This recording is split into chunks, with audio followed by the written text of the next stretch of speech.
Indefinite integration.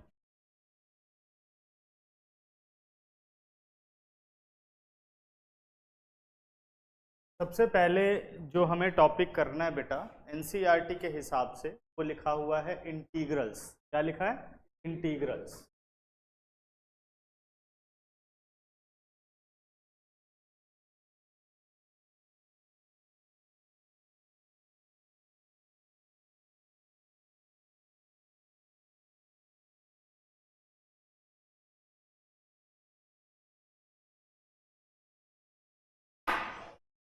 आजा बेटा।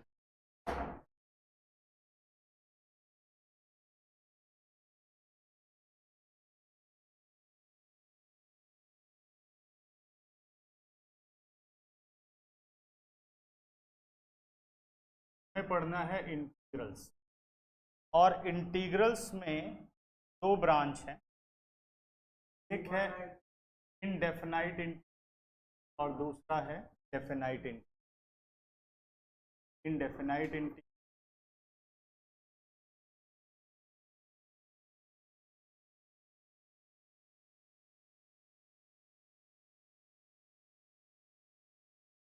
है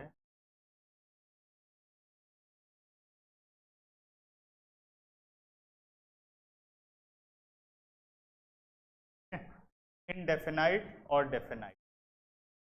ये दो तरह के इंटीग्रेशन, ध्यान रखना।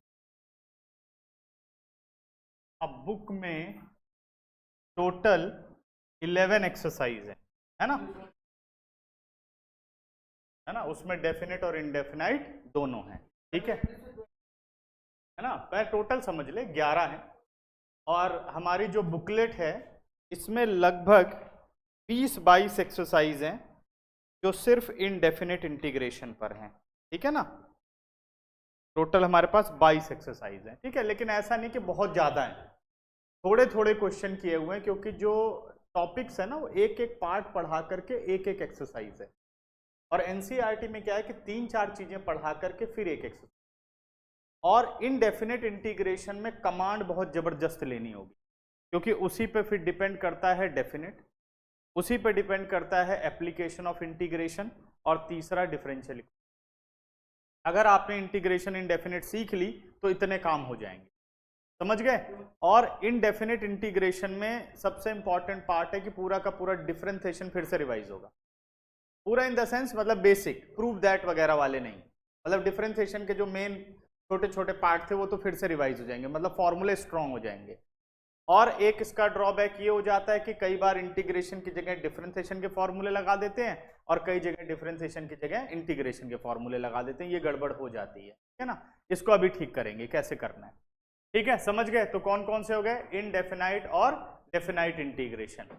अभी हम पढ़ने चल रहे हैं इनडेफिनेट इंटीग्रेशन। अभी हम पढ़ने चल रहे हैं इनडेफिनेट इंटीग्रेशन। तो पहले समझते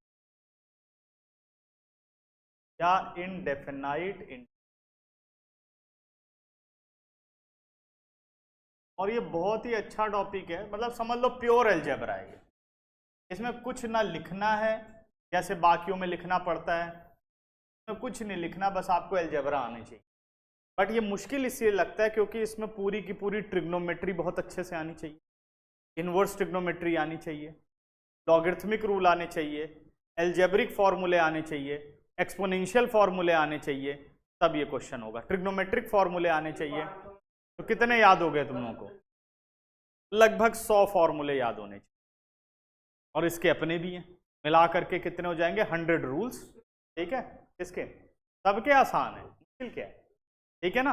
अब इनडेफिनेट इंटीग्रेशन को हम बोलते हैं एंटी डेरिवेटिव, और क्या बोलते हैं? एंटी डेरिवेटिव, एंटी डेरिवेटिव, ठीक है, ऑफ अ फंक्शन। पूरा लिख देता हूँ, ठीक, वैसे सिंपल एंटी डेरिवेटिव, ठीक है? Anti derivative of a function बोलते हैं, प्रिमिटिव्स ऑफ अ फंक्शन भी बोलते हैं, और प्रिमिटिव्स ऑफ अ फंक्शन,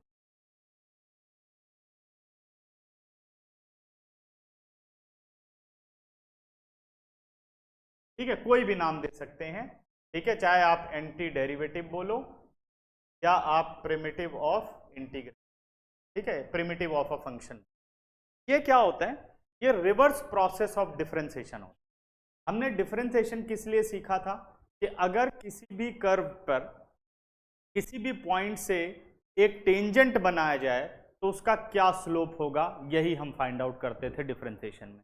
उसकी यही एप्लीकेशन है। उसके बाद एप्लीकेशन ऑफ डिफरेंशिएशन भी आपने पढ़ा, बेसिक ज्योमेट्रिकल एप्लीकेशन यही है, समझ गए। और इसकी जो ज्योमेट्रिकल एप्लीकेशन है वो ये है कि कोई भी कर्व कितना एरिया एक लिमिट में बाउंड करता है उसको फाइंड आउट करना है। जैसे मान लो सर्कल का एरिया निकाला था, क्या फॉर्मूला था सर्कल का? पाई आर स्क्वायर, वो मेंसुरेशन फॉर्मूला था। अब इसको आप इनडेफिनेट इंटीग्रेशन से, मतलब इंटीग्रल से भी कर सकते हो, मतलब डेफिनेट इंटीग्रेशन आएगा उसके। तो इसकी एप्लीकेशन ये है।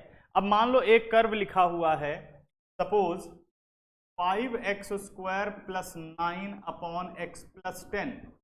अगर आपसे पूछा जाए कि भाई ये कर्व कितना एरिया लेता है, तो सबसे पहले तो इसका ग्राफ बनाना इतना मुश्किल है, लेकिन इंटीग्रेशन बिना ग्राफ बनाए बता सकता है क्या एरिया हो। ठीक है ना, समझ में आया? ठीक, तो ये इसकी एप्लीकेशन है। अब समझते हैं कि भाई ये रिवर्स प्रोसेस ऑफ डिफरेंशिएशन कैसे है, तो समझते हैं। ठीक है, जैसे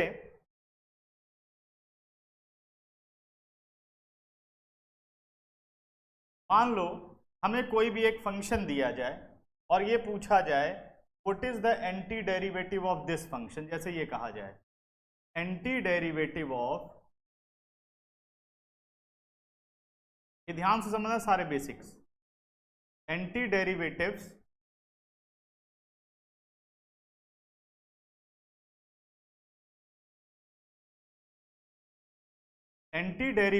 ऑफ सपोज sin x आपको निकालना है।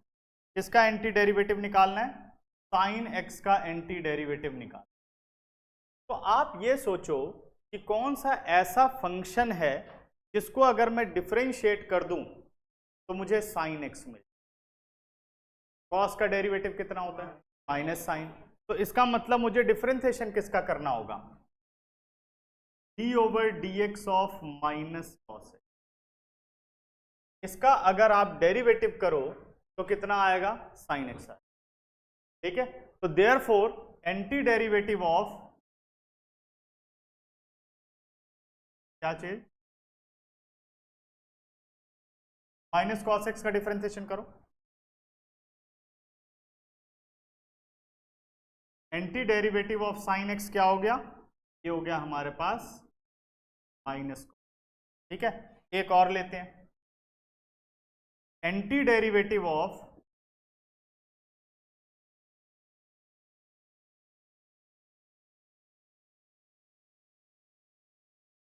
x³ का एंटी डेरिवेटिव। आप एक ऐसा फंक्शन ढूंढो जिसका डिफरेंशिएशन हो जाए x³, तो कम से कम x⁴ चाहिए, मतलब x⁴ करोगे तभी डिफरेंशिएशन। x⁴ का डेरिवेटिव क्या होगा? एक्स्ट्रा क्या आ रहा है? 4 आ रहा है ना, तो इसका एंटी डेरिवेटिव क्या होना चाहिए? x⁴/4, यही होना चाहिए।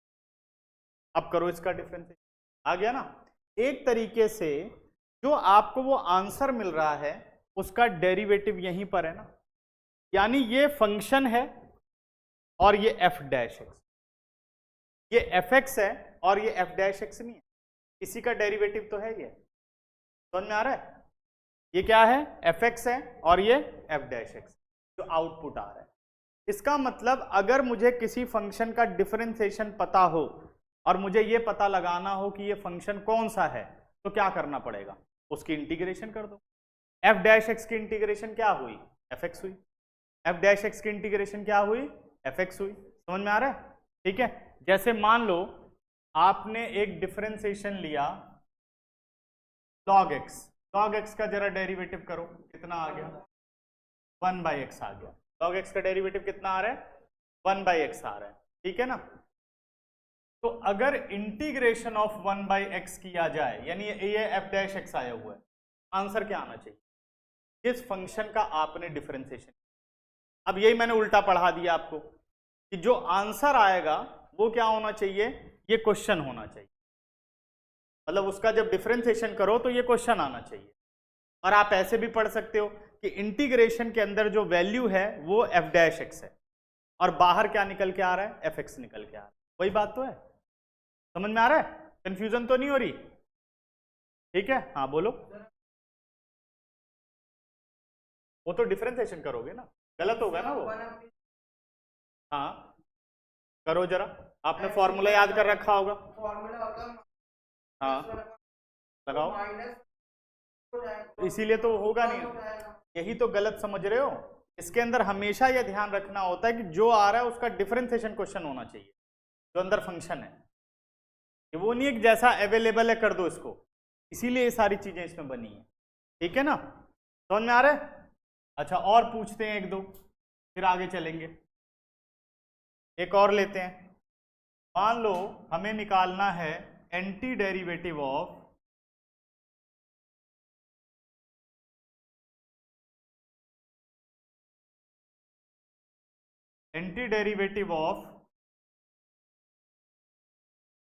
cos 2x, anti derivative of suppose cos 2x निकाल, cos 2x का एंटी डेरिवेटिव। तो अब आप ध्यान दो कि भाई किसका डिफरेंशिएशन cos 2x बनेगा, तो मिनिमम sin 2x तो चाहिए। sin 2x का डेरिवेटिव क्या होगा, sin 2x 2x का 2 यानी 2 sin 2x, तो 2 एक्स्ट्रा आ रहा है तो क्या होना चाहिए, sin 2x अपॉन। यहां तक बात समझ, ये होता है एंटी डेरिवेटिव का मतलब। और अभी जो हमने मेथड किया है वो किया है find anti derivative of function by using inspection method, by using inspection method. कि भाई एक तरीके से हमने इंस्पेक्शन किया और आंसर किया, पेपर में सब कुछ नहीं था। ये एनसीईआरटी में एक जगह 4 क्वेश्चन दे रखे हैं, इसलिए मैंने बोला क्या लिखना है, बाय यूजिंग इंस्पेक्शन मेथड। कि भाई सोचो डिफरेंशिएशन और उसकी एप्लीकेशन अप्लाई करो और आंसर करो। करो तो दिखाई दे रहा है क्या, इधर आ जा, नहीं तो सही है। ठीक है, यहां तक आगे चलते हैं, अभी एक साथ नोट करना, अभी समझते जाओ। इसके बाद आता है बेटा mathematical notation, mathematical notation of anti derivative.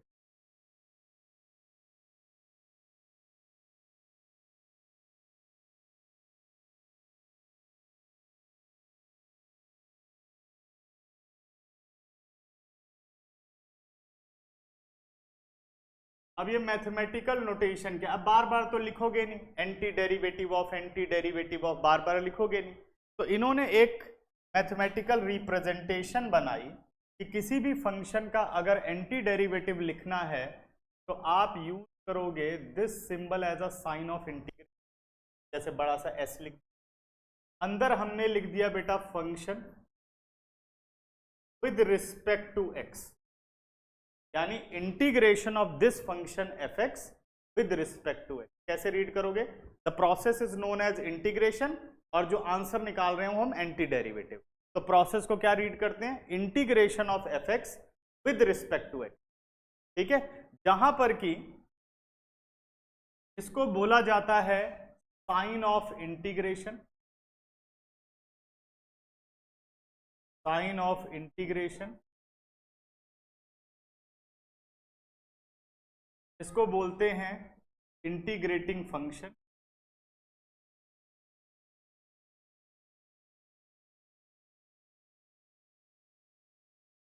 और बोलते हैं इसे इंटीग्रैंड। क्या बोलते हैं, इंटीग्रैंड। और dx is known as variable of, variable of integration. अब ये मुझे बता रहा है किसके रिस्पेक्ट में इंटीग्रेशन हो, क्योंकि जैसे डिफरेंशिएशन था उसमें x और y लेते थे तो दोनों वेरिएबल माने जाते थे, लेकिन अगर यहां पे अंदर y लिखा गया और विद रिस्पेक्ट टू x है तो y इज कांस्टेंट, वेरिएबल नहीं माना जाएगा। y क्या माना जाएगा, कांस्टेंट।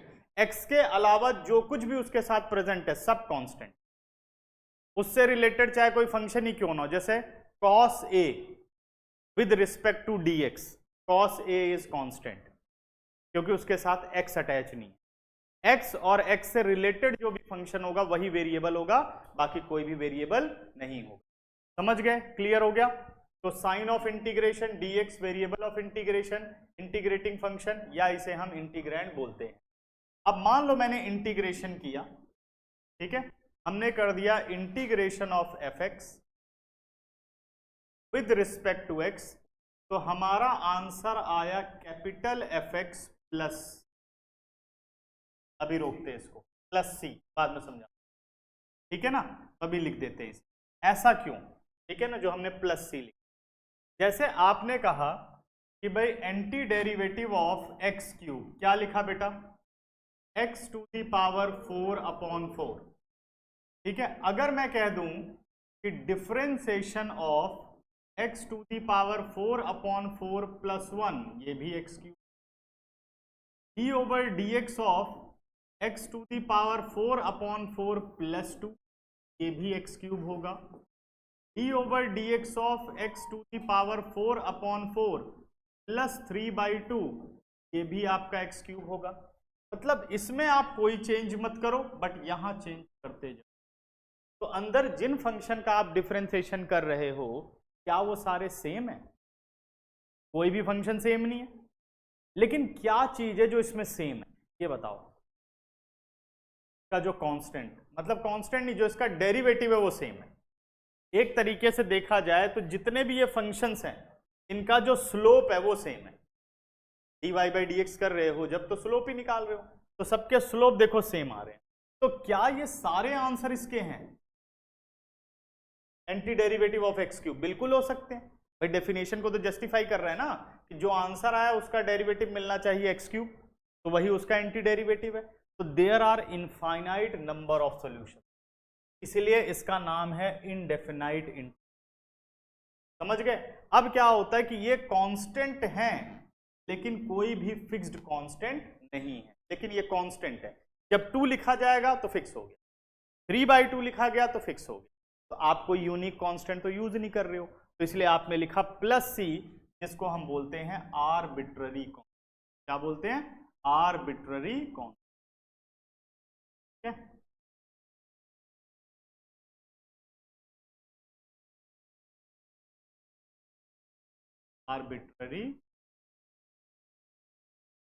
आर्बिट्ररी कांस्टेंट का मतलब समझ गए?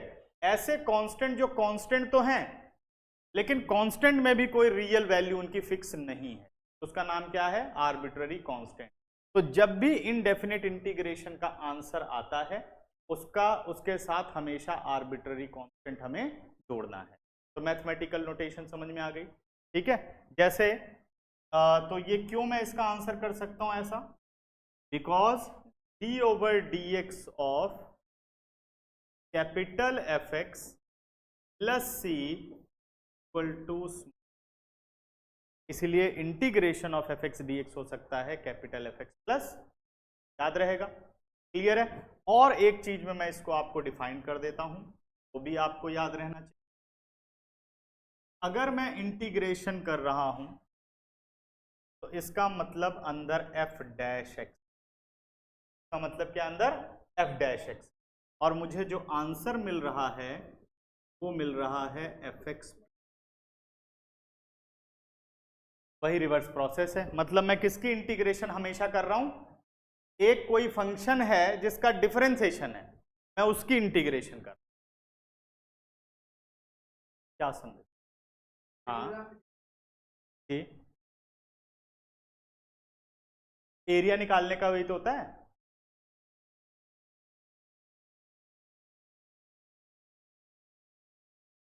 वही तो एरिया बेटा, एरिया अंडर द कर्व। आप क्या करते हो? एक बड़े एरिया को छोटे छोटे रेक्टेंगल में डिवाइड कर देते हो, और वही ये रेक्टेंगल dx ही तो है। मतलब जैसे मान लो आप ये एरिया निकालना चाहते हो किसी भी कर्व का, और आपको हमेशा फिजिक्स में लिमिट दी जाएगी। मान लो यहां से यहां तक आप एरिया निकाल रहे हो, सही है? तो आप क्या करते हो कि भाई इस एरिया को कैसे निकालें? आपने क्या किया, इस एरिया को छोटे छोटे रेक्टेंगल में डिवाइड कर दिया। इसी को कहते हैं लिमिट एज अ सम। ऐसे आपने डिवाइड कर दिया। अब क्या हुआ, ये एक परफेक्ट रेक्टेंगल नहीं है। अगर देखा जाए तो यहां एक गैप आएगा, यहाँ एक गैप आएगा, यहाँ एक गैप आएगा। ये जो गैप है ये उतना स्मॉल होता जाएगा जितना रेक्टेंगल क्लोज होगा, जितना रेक्टेंगल क्लोज होगा। अब ध्यान से देखो, इसका मतलब ये जो स्मॉल चेंज इन एक्स है इसी को आप कहते हो डी या डेल्टा एक्स, समझ गए। और जो ये लेंथ है रेक्टेंगल की, ये तो कुछ भी हो सकती है, तो दिस इज एनी वाई। तो what is area of rectangle? Length into width, यानी वाई डी एक्स। वही आप ये कर रहे हो, फिर उसका इंटीग्रेशन कर दिया तो यानी इन सब रेक्टेंगल का सम हो, तो हमें मिल गया एरिया अंडर द कर्व। अभी समझ में आया? ये आप पढ़ते हो, ठीक है, ये 12th में भी पढ़ोगे, लेकिन इतना डिटेल अब खत्म हो गया, इसको डिलीट कर दिया गया, ठीक है। किसमें? फिजिक्स में तो यूज कर रहे हो ना, मैथ्स में कह रहा हूं, मैथ्स में भी खूब है, लेकिन मैथ्स में अब डिलीट कर दिया गया ये सब एप्लीकेशन, इतना ज्यादा नहीं इस पे जाना, क्योंकि सब एमसीक्यूज आने लग गए, तो फिर अब इन सबको हटा दिया, ज़्यादा पढ़ने की ज़रूरत नहीं है, ज़्यादा पढ़ोगे तो ठीक नहीं रहेगा, ये समझते हैं लोग, ठीक है।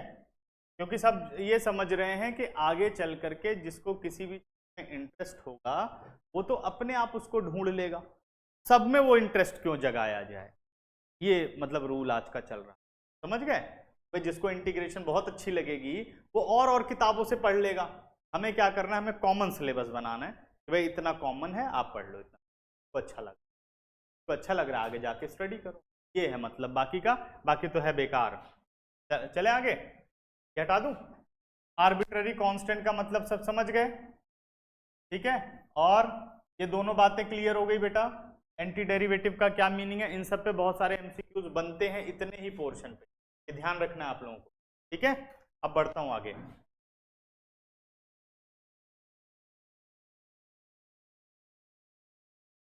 अब आते हैं बेटा, एंटी डेरिवेटिव हम सारा कंप्लीट कर चुके हैं, यहां तक हम इसके बेसिक स्ट्रक्चर को समझ गए हैं, ठीक है ना। अब आप कोई भी एक इंटीग्रेशन जैसे मुझे करनी है,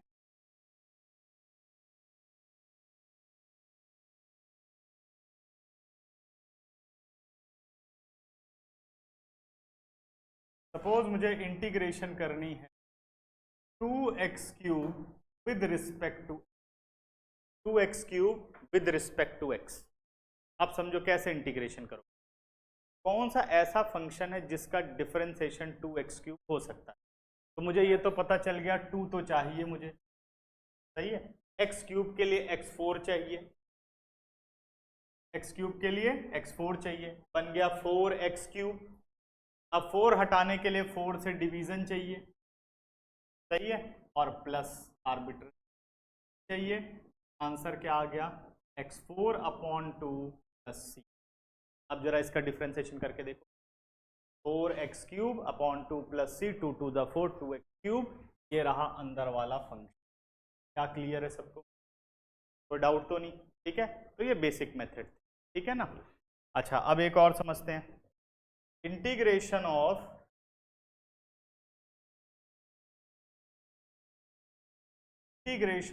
body, what? Integration of body with respect to y, with respect to y, integration of body with respect to y। हाँ, क्या होगा? c क्या होगा?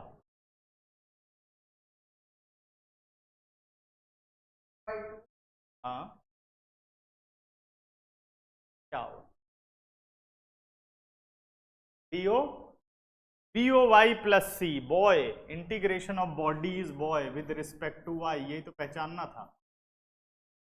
ये रहा आपके पास dy, अगर विद रिस्पेक्ट टू y हो रहा है, तो मैंने अभी क्या समझाया, y के अलावा जो कुछ भी है सब वेरिएबल कांस्टेंट है, तो b और o पे कोई फर्क नहीं पड़ेगा। क्या आ गया?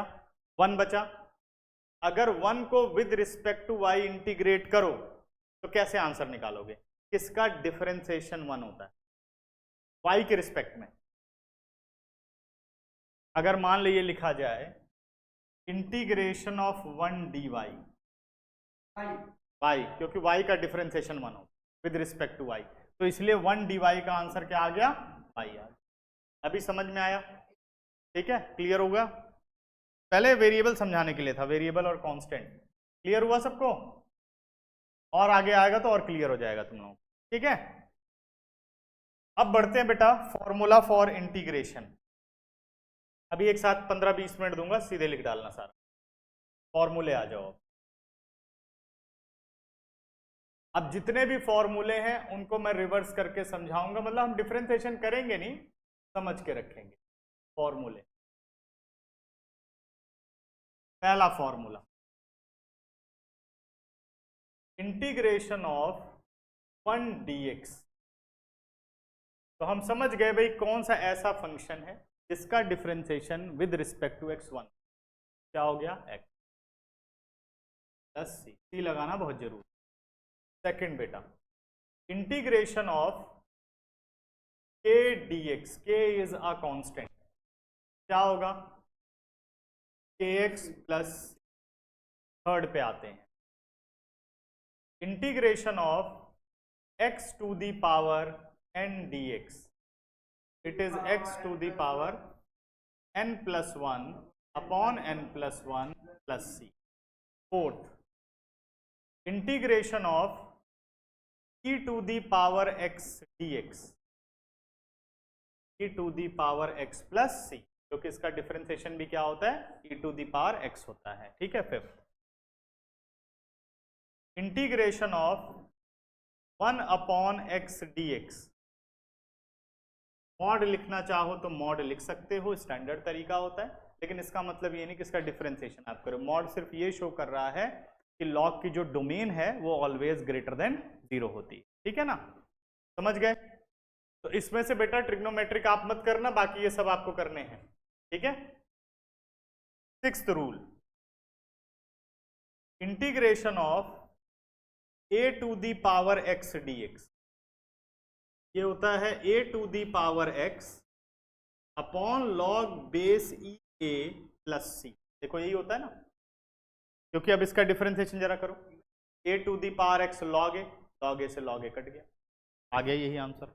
इसका डिफरेंशिएशन करो 1/x होता है, इसका डिफरेंशिएशन करो e to the power x होता है, इसका डिफरेंशिएशन करो n प्लस 1 बाहर, x to the power n plus 1 से कट गया, आगे डिफरेंशिएशन k, उसका डिफरेंशिएशन 1। सब कुछ वेरीफाई हो रहा है, समझ में आ रहा है, ठीक है। Next,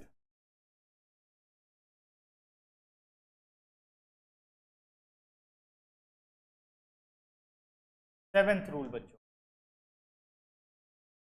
integration of sine x minus cos x plus 8, integration of cos x dx sine x plus c, समझ में आ रहा है। और जब भी कोई कंफ्यूजन हो ना, तुरंत डिफरेंशिएशन करके देख लो कि सही बना रहा हूं कि नहीं बना रहा हूं फॉर्मूला, ठीक है। Ninth rule, integration of secant square x, secant square x dx, क्या हो गया, सबको याद आ गया भाई, 10x का डिफरेंशिएशन ये होता है। Tenth, integration of cosecant square x dx minus cot x plus c। 11th, integration of second x into 10x dx, second x into 10x x, answer होता है सेकेंड x प्लस c, ठीक है। 12th, integration of cosec x into cot x dx, it is minus cosec x plus c। 13, integration of 10x, ये integration होता है बच्चों log secant x plus c, जरा check करो देखो, 1 upon secant x, secant x का हो गया secant x into 10x, secant से सीकेंट कट गया 10x आ गया, ठीक है। और इसका इंटीग्रेशन होता है माइनस लॉग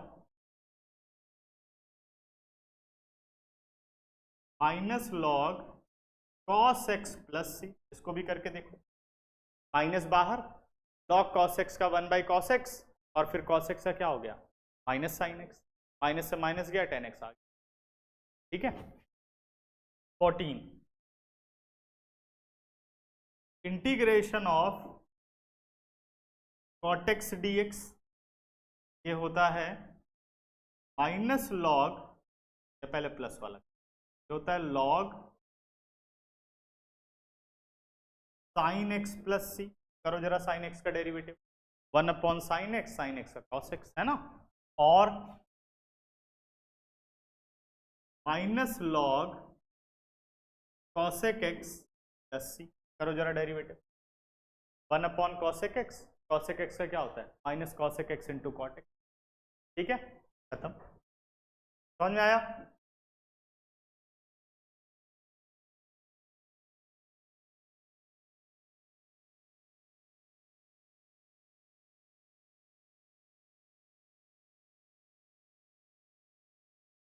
अब आओ रूल नंबर 15, क्या बोलता है? 15 कहता है इंटीग्रेशन, बड़ी नींद आ रही तुझे, 1 upon root 1 minus x square d x, क्या होगा sine inverse x plus c, integration of minus 1 upon root 1 minus x square d x, cos inverse 17, integration of 1 upon 1 plus x square, 1 upon 1 plus x square d x, बन गया tan inverse x plus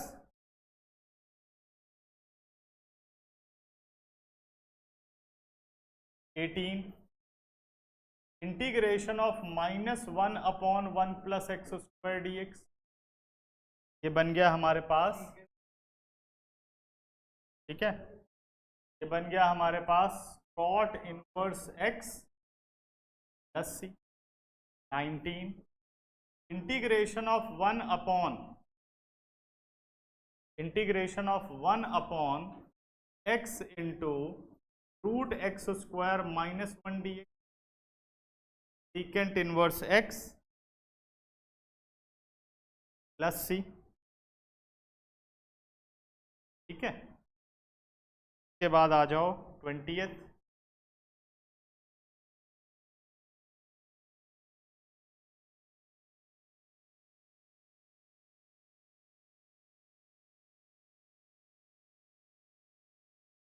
हो गए 20, integration of minus x into root x square minus 1 d x, जो होता है हमारे पास cosec inverse x plus c, ठीक है, 1 बाई हो गया, लगभग सारे हो गए, पर देखो तुम लोग नोट करो पहले फॉर्मूले एक अलग पेज पे, फिर पीछे चलता हूँ। और कोई स्पेशल बचा? Sine cos secant cosecant secant ten सब हो गए लगभग, हाँ 2 और बच गए, 21। ऐसा हो एज अ फॉर्मूला क्या उसकी डेरिवेशन भी करेंगे। Integration of secant x only, ये होता है बच्चों log secant x plus tan x,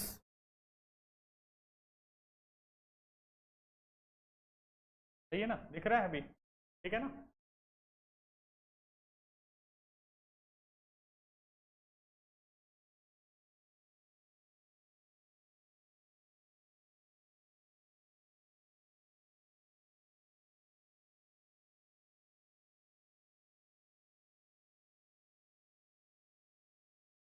secant x d x, ये होता है हमारे पास log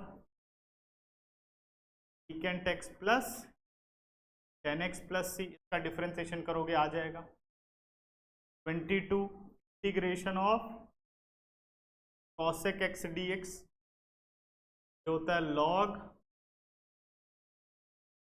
cosec x minus cot x plus c, लिख लेना है ना। तो ये 22 अभी रूल आपको याद रखने, अभी जेब्रा ऑफ इंटीग्रेशन। चल इधर ध्यान लगा, इधर इंटरेस्ट ले, नहीं लेगा तो पिटाई करूंगा। पहला रूल है बेटा स्केलर मल्टीपल रूल।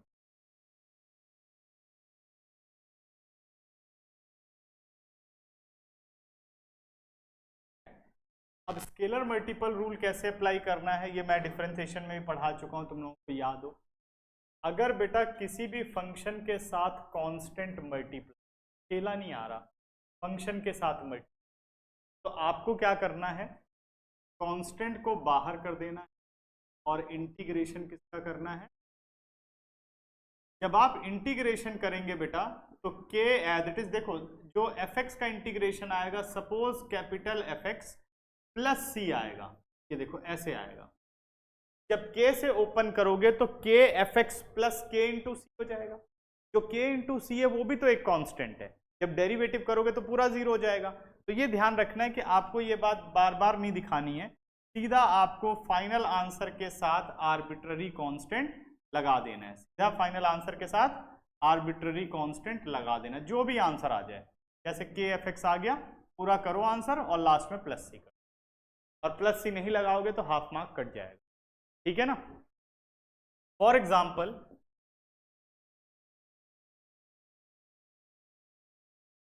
अगर हम बात करें इंटीग्रेशन ऑफ 5x² dx, तो सबसे पहले हम पहचान लेंगे फॉर्मूला कौन सा है, x⁴n वाला। अब फॉर्मूले की तरह सोचना, एंटी डेरिवेटिव नहीं सोचना।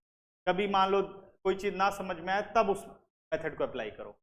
अब जो 5 है बेटा वो एज अ स्केलर मल्टीपल है, बाहर आ जाएगा, और अंदर रह गया x²। 5 as it is, x² का इंटीग्रेशन हो गया x³/3 प्लस सी। अभी मैं एक बार फॉर्मूला लिख देता हूं जो कि तुम लोगों को रिवाइज हो जाए। अगर मैं इस फॉर्मूले की बात करूं तो यहां हमने कौन सा फॉर्मूला यूज किया है, इंटीग्रेशन ऑफ x⁴n dx, जो कि है n+1 अपॉन n+1। क्लियर हो गई बात, ठीक है। और इंटीग्रेशन को हम i से भी डिनोट करते हैं, i v1 ऐसे भी डिनोट किया जाता है, ठीक है ना। स्केलर मल्टीपल रूल के बाद नेक्स्ट हमारे पास आता है सम एंड डिफरेंस रूल।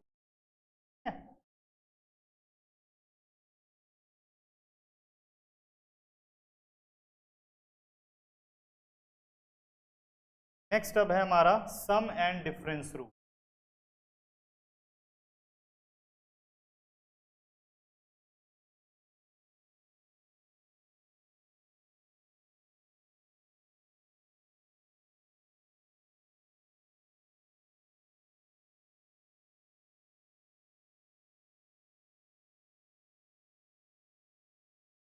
अब सम और डिफरेंस रूल क्या कहता है, अगर फंक्शन प्लस माइनस की फॉर्म में है, जैसे fx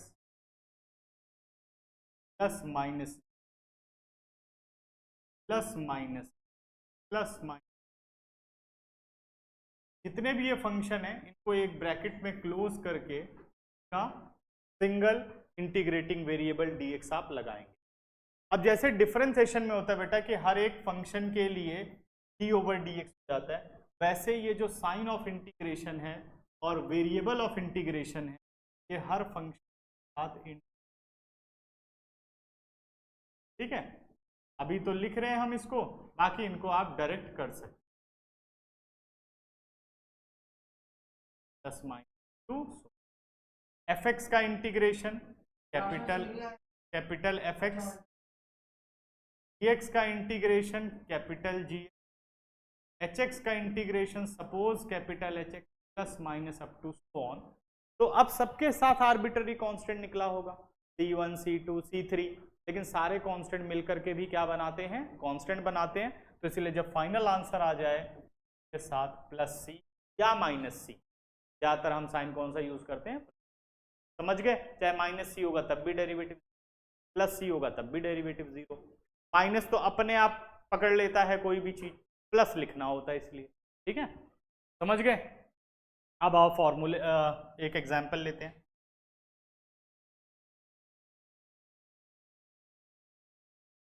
और जिसको धीरे समझ में आता है वो पहले समझा करे, मेरी ये राय है उसको, वो लिखने के चक्कर में ना रहा करे, ठीक है ना।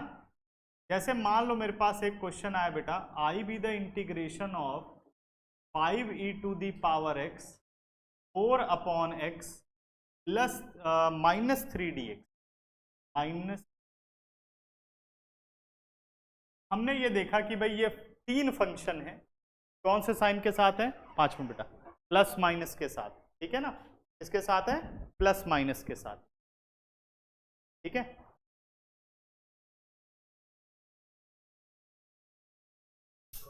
हाँ तेरा टाइम हो गया, हाँ जा तू जा।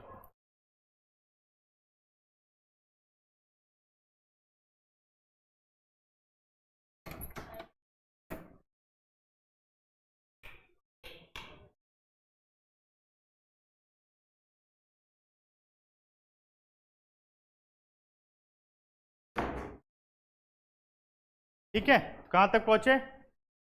हाँ तो अब क्या करना है, इसको अब कर दो change, integration of 5e to the power x dx, तो बेटा 4 बाहर 1 अपॉन x dx -3 बाहर dx। dx का मतलब क्या है, तेरी भी क्लास है क्या, अच्छा चल जा, ठीक है।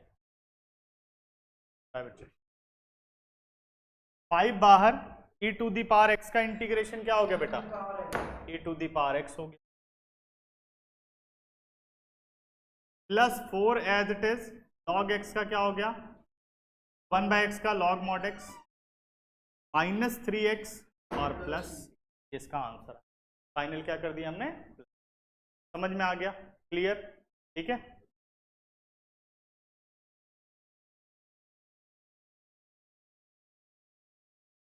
ऑन कर लो, कर लिया।